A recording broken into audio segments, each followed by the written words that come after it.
Hello and welcome to another SAFC preview. This time it's Sunderland against Exeter City in the Carling Cup. Not really a big game, I know. Granted, for Exeter, yes it is. Big Premier League challenge for them. So and yeah, everyone loves an underdog, don't they? Because if there's anything more scary in football, it's gone up against the team that's the underdog, that's kind of got that's going to be expected to have their backs against the wall. And to be honest, I haven't really looked too much into Exeter as to how their season's going, but you know what, actually, I could probably do that now.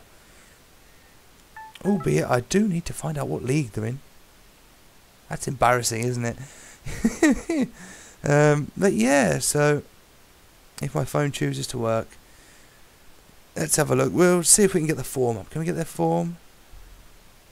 Yes, we can. So, as it stands, they're in Sky Bet League 2, so I apologise if I've offended any Exeter City fans here. I genuinely didn't know what league you're in. Okay? And to be honest, part of me did actually think the conference, but I apologise. So, they haven't had too many bad results. Where are we? Okay. That's going back to last season. So, this season, 3-2 against Yeovil, 2-1 against Swindon, hammered 3-0 against Northampton, 2-1 win against Dagenham, and they're coming off the back of a 0-0 draw with York City. So that's very interesting. Sunderland, obviously, on the other hand, fucking hell, here we go. Losing 4-2 to Leicester, 3-1 to Norwich, and drawing 1-1 with Swansea. So I suppose when it comes to more match practice, Exeter are more ready. Little bit of an advantage there, but yeah, it's you can't really comment too much because with it being a cup match, you don't know what the teams are going to be. Personally,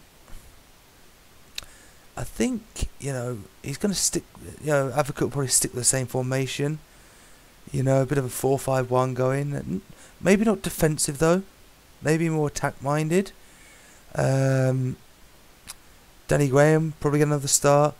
Maybe rest Jermaine Defoe, give Duncan Watmore a trial, because there's a few fringe players on the bench that I think he should start. I mean, why not? Why not? If it's a cup, you lose. Okay, people will take the piss, but so what? It doesn't. Everyone knows the cups don't really. Okay, they hold a gateway to Europe. Yes. Can a team like Sunderland afford to be in Europe at this moment in time? No. Fuck no. Unless Ellis Short would be willing to back the club further and put his money where his mouth is even more. Which, credit where credit's due, 21.2 million so far. Got to touch on that at the end though. Excuse me. Yes. So yeah, okay, yeah, a little bit of humiliation. Yeah, you got dumped out by a lower team. Yeah, it happens, for fuck's sake. Bloody hell. Hartlepool got dumped out by Blythe Spartans last season in the FA Cup. And it's only the League Cup, it's fuck. Everyone gives it the nickname the Mickey Mouse Cup because that's what it fucking is. It doesn't really hold any financial or massive financial value, especially like to a Premier League club who, with the prize money, could probably make that in a fucking week, to be fair. If anything, the FA Cup's a bit bigger. The prize pot's a little bit bigger. So, but yeah, so it's going to be an interesting. Same formation. I want a few of the fringe players to start. Give Dick Advocate. Okay, it's only Exeter, but if you have a good game, you give him a little bit of a selection headache because I do believe our next game is against Aston Villa away. I'm certain of it because that's what I saw on the advert, so that's what I'm fucking going with.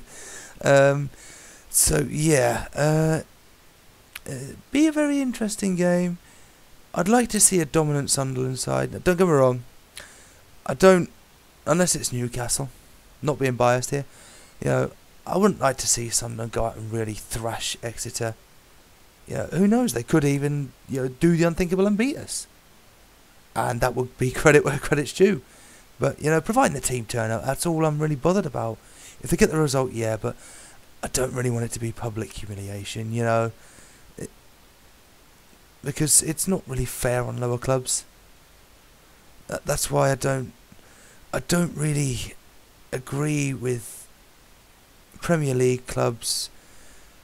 You know, fair enough if it's a Championship side or maybe a League One side, you know, who have maybe just dropped down from the Championship.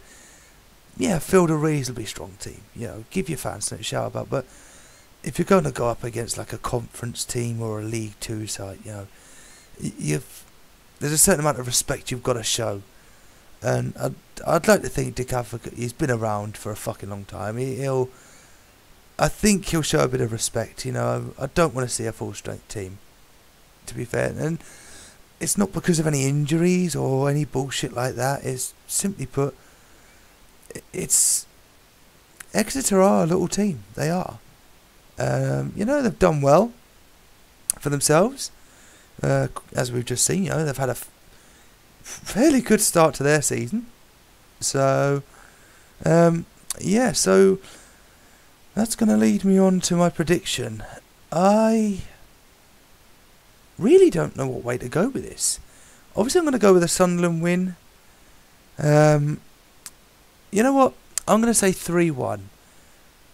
And I'm going to back Duncan Watmore to get a hat-trick. Why not? It's a cup match for a start, so anything can happen in a cup match. That is for sure. So yeah, I'm going to say 3-1. Duncan Watmore hat-trick. But I do think Exeter will probably take a shock lead, maybe inside the first 15 minutes. Little club, nothing to lose. They're going to go gun-ho on our asses, I'm telling you. You know, so yeah. That's what I think. 3-1. And I'm being bold with the Duncan Watmore hat-trick, because, fuck me, I think the last Sunderland player to score a hat-trick might have been either David Connolly or Carlos fucking Edwards. Yes, Sunderland fans, that is fucking going back, isn't it? Jesus Christ. But yeah, so that's what I reckon. That's what I'm going to go with. But I think it's going to be won't be a sellout match, obviously, but I think it'll be a spirited display from both teams, you know. Yeah.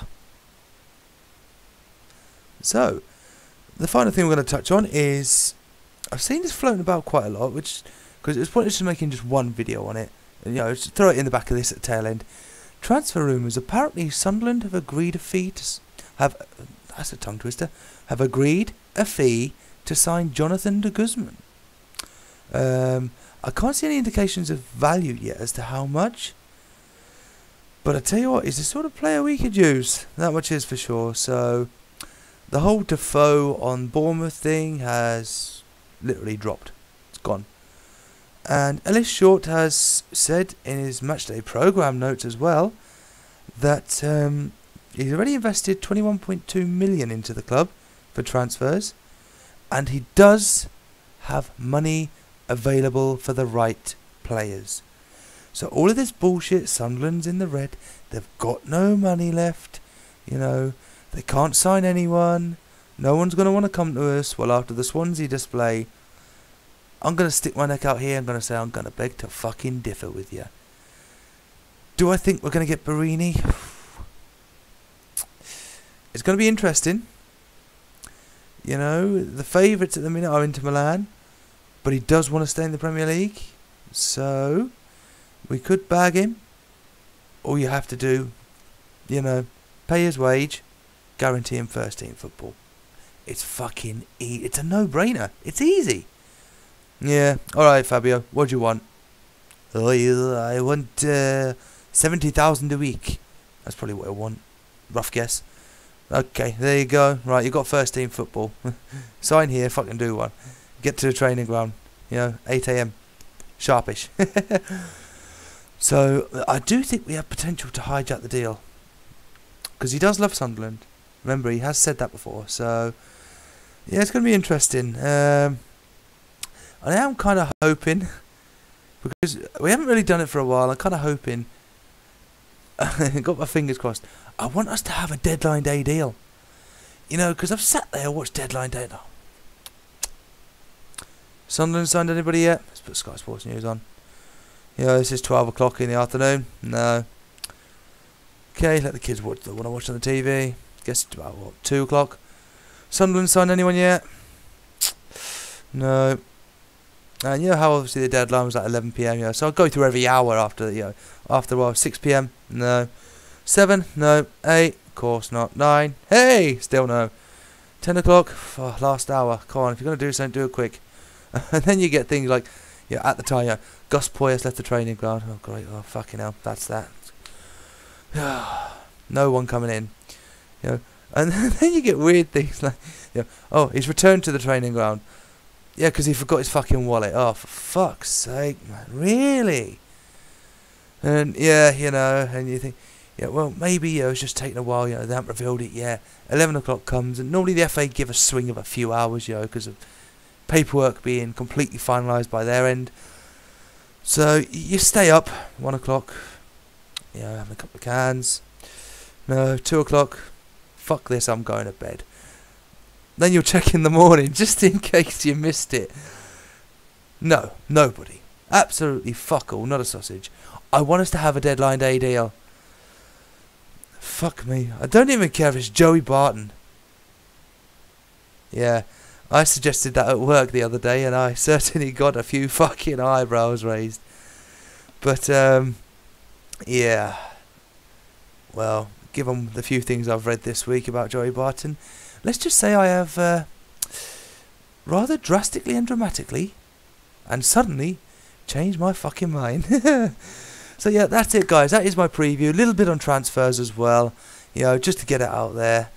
And yeah, so as always, I have been Silver Fox on SAFC, the preview for Exeter City in the Carling Cup, round 2. And a few transfers in there. So yes, I will see you all. Good God, for the review. If buts, maybes, shoulda, woulda, coulda.